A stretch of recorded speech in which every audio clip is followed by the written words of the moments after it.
When a man ignores you, the world teaches you to look inward, as if love's erosion must be your fault. You ask yourself, what did I do wrong? Was I too much? Or maybe not enough? And in this loop of self-questioning, you forget the most vital truth. His silence often has nothing to do with your worth, and everything to do with his own unspoken war.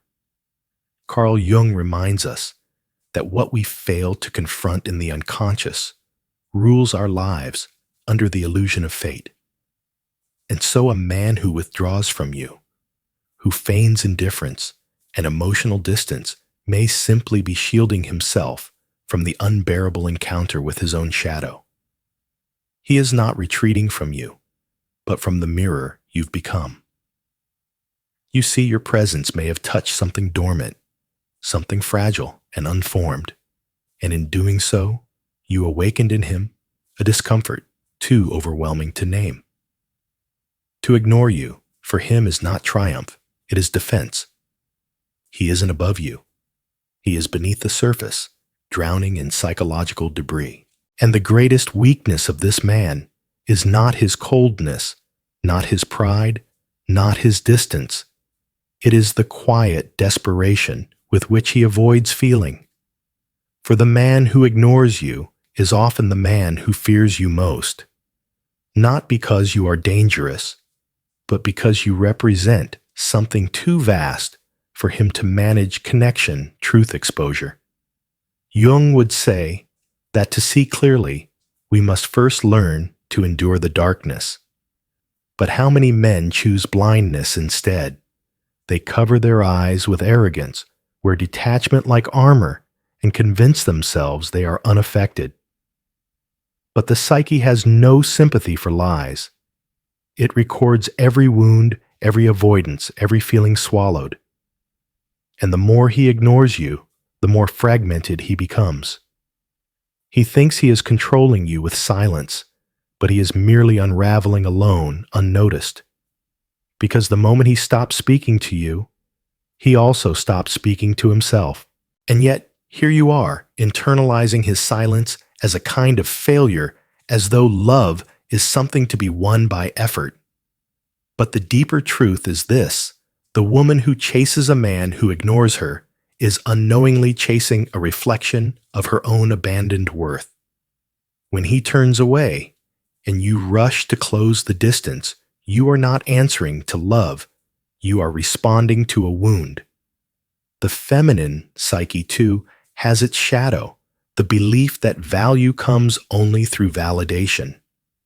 But Jung taught that individuation, the path to true wholeness, begins when we no longer seek ourselves in the gaze of another.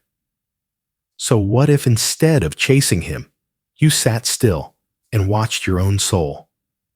What if his silence was not a puzzle to decode, but an invitation to descend into yourself? There is something sacred in refusal, something awakening in abandonment, because only in the absence of the other do we finally meet the one who matters most ourselves.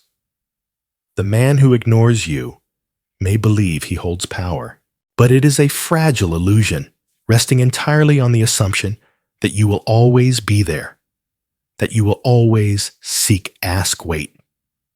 And the moment you stop, truly stop, not with anger, but with awareness, his illusion collapses.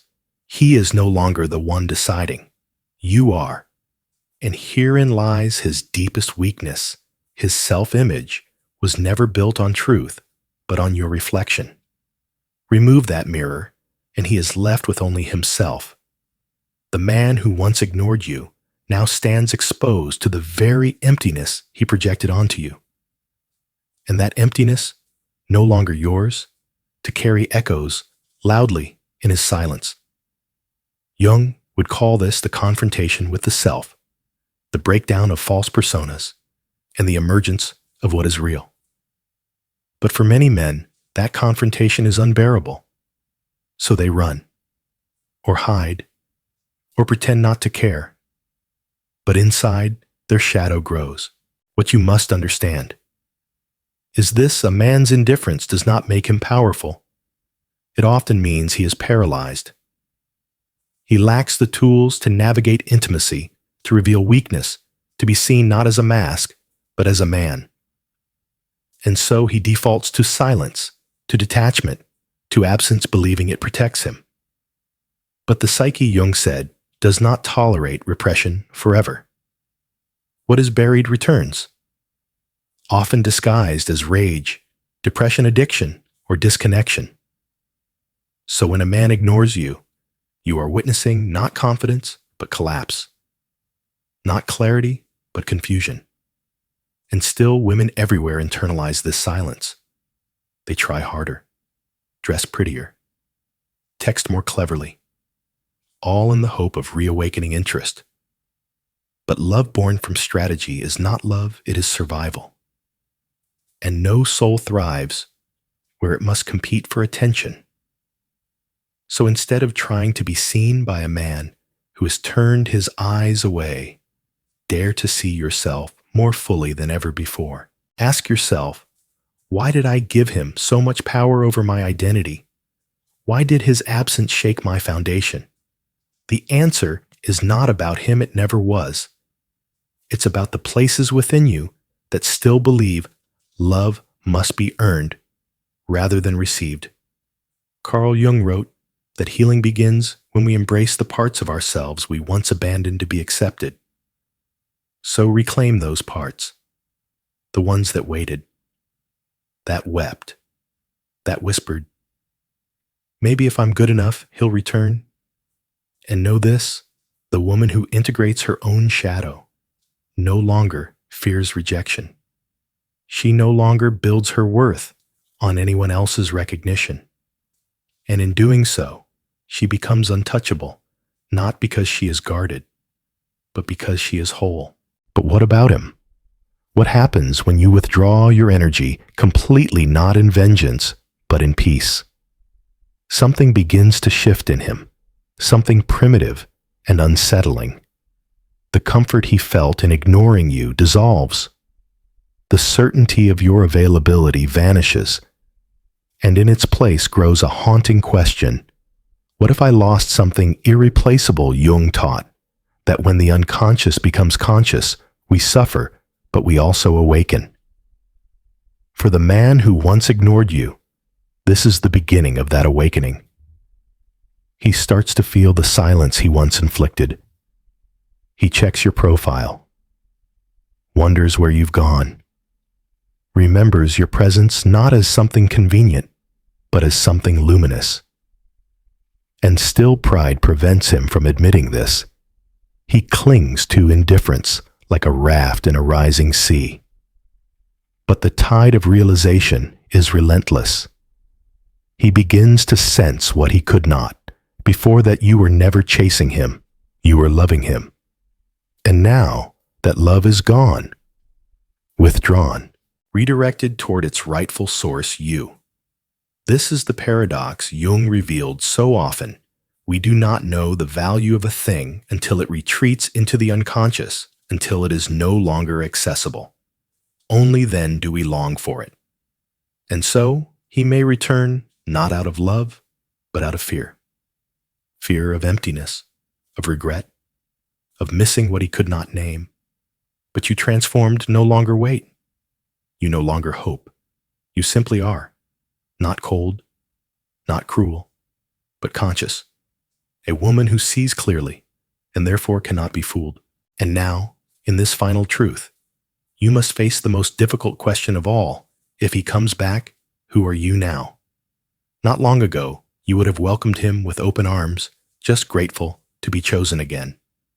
But now you know that to be chosen by someone who once ignored your soul is not an honor. It is a risk. For what is love without mutual presence?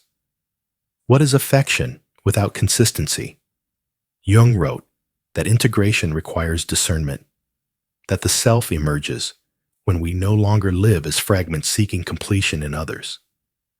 So if he returns, see not the man you longed for, but the lesson he became. He taught you about absence so you could learn presence. He taught you about rejection so you could reclaim acceptance. He taught you about silence, so you could finally hear yourself. And now you are no longer the woman who waits. You are the woman who walks, who chooses, who feels deeply but does not beg, who loves but only where love is mirrored. The greatest weakness of a man who ignores you is not his silence, but his belief that silence is strength. And your greatest power is not your beauty nor your devotion, but your willingness to walk away from anything that asks you to prove your worth. Because the woman who no longer needs to be seen is the woman who finally sees herself. And when you live from that place, from wholeness, not hunger, no man can ignore you again. For he knows, whether he says it or not, that you are no longer his to ignore. And now, as you stand at this threshold between who you were and who you are becoming, there is one last truth to carry with you, perhaps the most liberating of all. You were never meant to be an echo of someone else's desire. You were never meant to shrink yourself for the comfort of a man who fears the light you carry. Carl Jung spoke of the self as the totality of the psyche, the integration of all parts, both conscious and unconscious. And the woman who is ignored, if she dares to journey inward, will meet that self. She will come to know that every silent treatment, every withdrawn word, every unanswered message was not a reflection of her inadequacy, but of his fragmentation.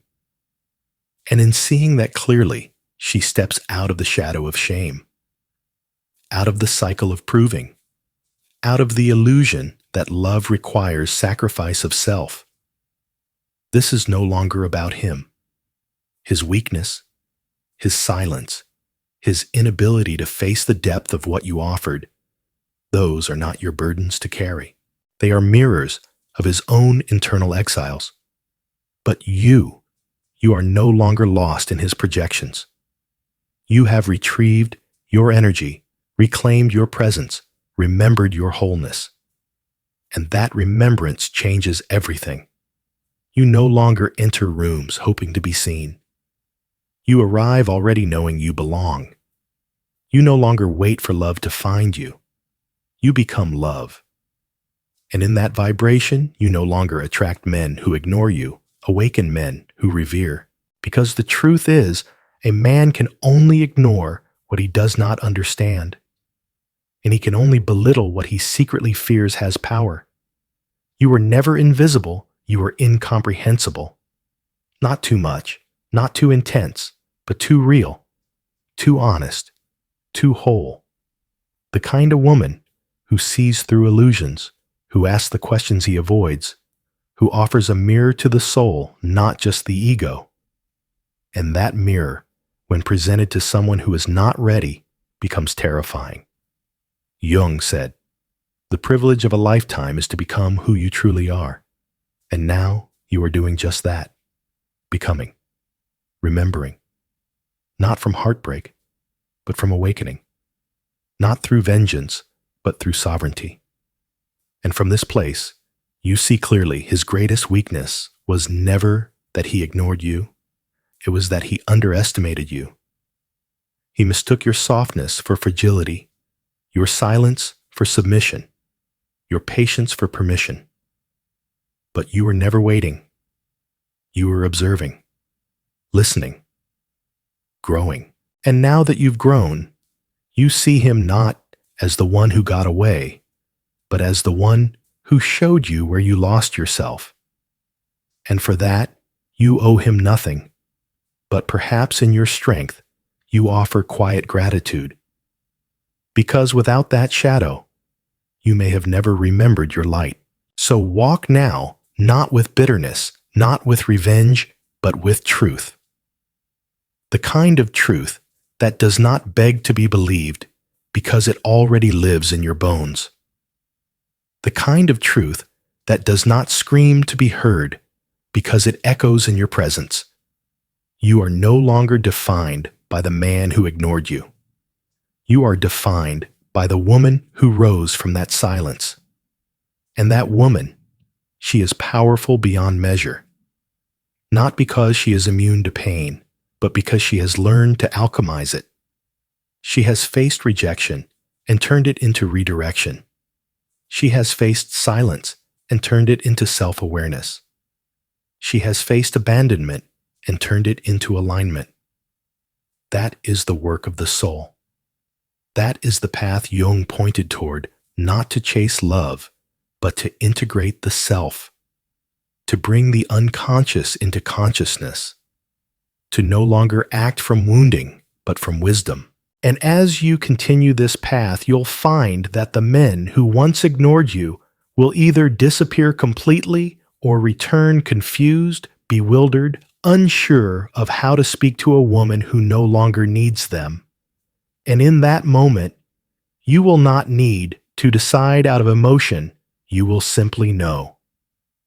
You will feel it in your body, in your intuition, in your sacred silence, that you have outgrown the need to be chosen, because you have chosen yourself.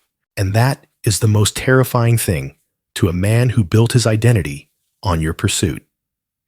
You were once the ground beneath his feet, and now you are the sky, vast, untouchable sovereign.